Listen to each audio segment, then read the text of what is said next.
Hiya folks, how's it going?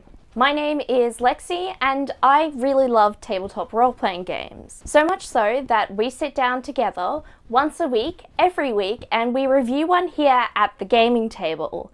I try to keep these videos under 10 minutes so we can both find our next games quickly. If that sounds appealing to you, I encourage you to subscribe and keep watching. If you are so inclined and you would like to go the extra special mile for this channel, you can donate to the channel using the link in my description box to my Ko-Fi page. All donations made to that page go back into the running costs of the channel, and I put a short little thank you at the end of each video just to acknowledge everyone who's donated in the previous month. Please don't feel obliged to donate. I appreciate having you all with me and discussing games. Today we are reviewing a game that I picked up at a local event. A pub in my city has started doing pretty regular art markets, and they tend to theme them, and they had a tabletop gaming one. It was extremely exciting and I spent so much money there. There were a lot of people selling things like accessories for gaming, such as dice, but the thing that I was really excited by was seeing all the original games that are being made in my neck of the woods. So hopefully, bit by bit, I'll do some reviews of the games that I picked up there.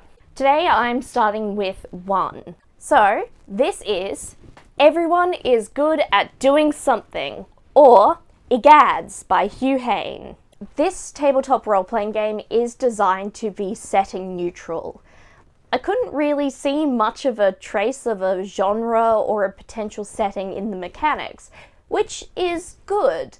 The base mechanics are flexible and rules light, so it'd be pretty easy to adapt them to any scenario you would like to. If you would like your characters to be able to do some extraordinary things, there is a section of the manual called Powers. The word powers makes me think of the superhero genre, but really that word powers is a placeholder that you could exchange in your game for something else. Perhaps you want to use the mechanics of powers, but you might refer to it as gifts or magic. Really, it's whatever works for you and your group. This game uses D6s to play, which makes sense. It's the most common die that a person is likely to have knocking about their house. You do need a couple of them, so I should say dice. This game asks you to come up with a character concept, which you then develop to discover your character's drive, their motivation, their raison d'etre. This drive can sometimes be invoked during tests for a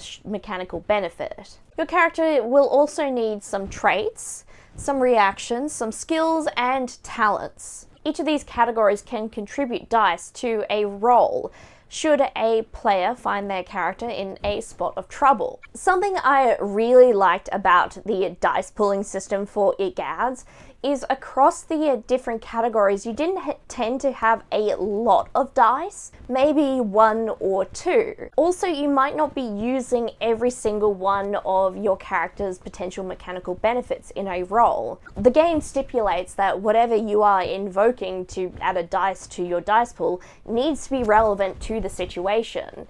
So instead of rolling a whole bunch of dice, you end up with a reasonable handful. Once a player has rolled the dice, they add the totals together and see how they went. A success is an extraordinary success, and a 1 is a failure with consequences.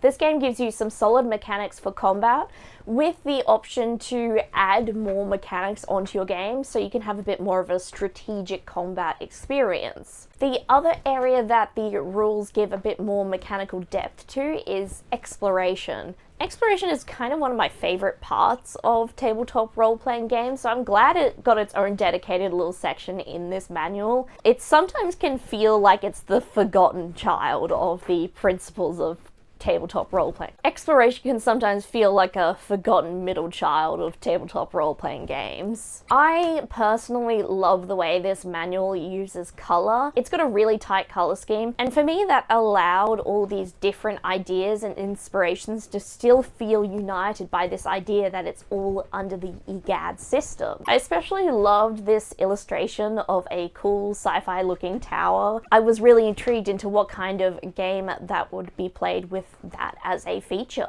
I think if you're looking for a universal system that's rules light, then this could be a really great one to pick up. It's a really accessible manual and the rules are pretty easy to grasp. I think this would be a great one to introduce people to the world of tabletop gaming. The easiest way for people to get their hands on a copy of EGADS would be through the creators itch.io, where you can purchase a digital copy for about $20 Australian. There is also an upcoming supplement for EGADS, which is going to have a setting. I don't want to say too much. I saw some illustrations at that market for that setting and I'm pretty excited to see what they come out with next. I'm so pleased that I got to go to a local tabletop game event for people who make games and make things for games in my neck of the woods. While you're there, if you want to, please feel free to like this video and maybe even share it with a friend who might find it interesting. If you would like to keep up with the gaming table, you can subscribe and turn on notifications. That way, YouTube says they will tell you when I've next uploaded. If you would like to go the extra special mile and really help us out, there is a link to my Ko-Fi page in the description box where you can donate to the channel. Every single donation goes straight back to the channel, and I put a short thank you for everyone who has donated in the previous month at the end of my videos, just to show my appreciation. Of course, no one is obliged to donate. I do just really appreciate having you folks with me, watching and sometimes discussing the games that I come across. I want to thank you all again for watching and discussing EGADS with me.